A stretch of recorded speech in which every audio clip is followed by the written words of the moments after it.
Breaking Gulf News. Moscow, Russia is embarking on its most ambitious military campaign outside former Soviet borders in more than 3 decades, launching airstrikes against militants at the request of embattled Syrian President Bashar al-Assad. Russian pilots began bombing on Wednesday, the same day President Vladimir Putin passed a measure through parliament authorizing the use of force. The bold move has already pushed the US and its allies to backpedal on demands for al-Assad's immediate ouster by shifting the balance of power in the country's 4.5-year civil war. Here are some answers to questions about Russia's stated intentions, capabilities, and strategy, based on conversations with analysts and officials. What is Russia doing in Syria? Putin says he's intervening to prevent thousands of Russians now fighting for days from returning home and continuing their evil doings. He says the terrorist group can't be defeated without the help of al-Assad's military, which has lost control of about 80% of the country to radical militants and more moderate militias backed by countries including the US and Saudi Arabia. What are Putin's immediate goals? Russia's biggest fear, shared by the US and its allies, is that Daesh fighters will sweep south from their stronghold in Raqqa and overrun the capital Damascus, the key to achieving their stated goal of establishing a caliphate. Putin's immediate aim is protecting the coastal province of Latakia, home to al-Assad's Alawite minority, and creating a corridor stretching to Damascus, according to Igor Korochenko, an advisor to the Russian Defense Ministry. What else is driving Putin? Critics say Putin is seeking to expand Russia's only military toehold in the Middle East to ensure he has a say in the political transition the US and its allies are demanding. Russia has set up a center in Baghdad to share battlefield intelligence with Iraq, Iran, and Syria, creating a kind of military rival to the US-led coalition. Offering to help fight Daesh, which controls vast swathes of Syria and neighboring Iraq, may also help Russia ease out of the international isolation it's been subject to since Putin annexed Crimea and ignited a pro-Russian rebellion in Ukraine. What are Russia's military capabilities? Russia has deployed at least 500 troops and some of its most advanced weaponry to an air base on the Mediterranean coast near Latakia. These include more than 24 Su-24, Su-25, and Su-30 combat aircraft, as well as tanks, attack helicopters, and surface-to-air missile systems. The Kremlin's draft request for force authorization specified a contingent of as many as 2,000 servicemen, 2 people familiar with the matter said. Russia has a large expeditionary force on the ground at the moment in Syria and it's likely to expand, said Robert Monks, editor of IHS Jane's Intelligence Review. It's already capable of inflicting quite a lot of damage on insurgent positions.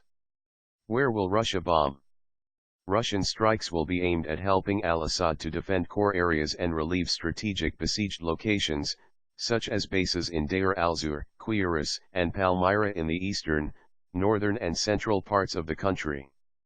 Russia could also provide air support to Syrian government forces fighting non-Daesh rebels, including in Aleppo, the second biggest city, the northwestern Hama province and around Damascus, according to Stratfor, a U.S. geopolitical research company.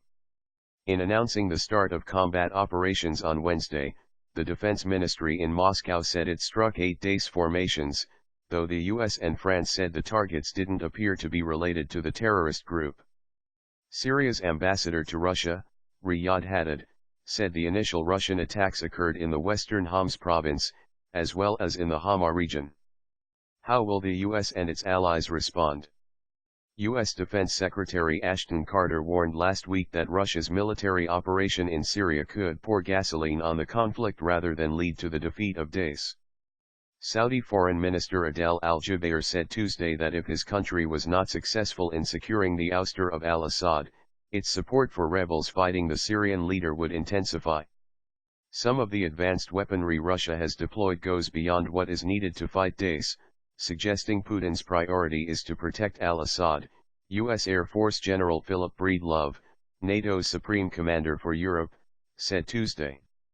At the same time, U.S. Secretary of State John Kerry said Russia's involvement offered a possible opportunity for the U.S. to achieve its aims, and Carter ordered his staff to open lines of communication with Russia's military to avoid any clashes between US-led coalition planes and Russian aircraft. What are the military risks? Putin has so far ruled out sending ground troops, but the risk of Russia overextending is real, particularly if the opposition is able to shoot down aircraft, as happened to the Soviet Union in Afghanistan in the 1970s. Capturing a Russian pilot and posting a video of his execution online, for example, could inflame the Russian public and lead to calls for Putin to take more aggressive action. Most of the Russian warplanes will need to fly at relatively low altitude to bomb their targets.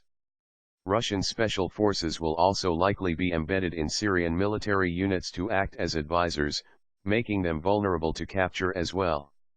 Al-Assad may use the fact that Russia will rely on intelligence from the Syrian army to draw the Russians deeper into the conflict, said Ruslan Pukhov, another defense ministry advisor in Moscow. Like a snowball, he said. Valery Anisimov, the head of a group of Soviet veterans who served in Syria, said the risk of the conflict becoming a second Afghanistan for Russia shouldn't be underestimated. If we get sucked into it bit by bit, it will be a disgrace to get out of it without finishing it. Do Russians support Putin's gambit? No, at least not yet. 69% of Russians oppose direct military intervention in Syria, according to an opinion poll conducted by the Moscow-based Levada Center from September 18 to 21. But Russians traditionally rally around their leader in times of conflict, and Putin controls all the country's biggest media outlets, which champion his policies.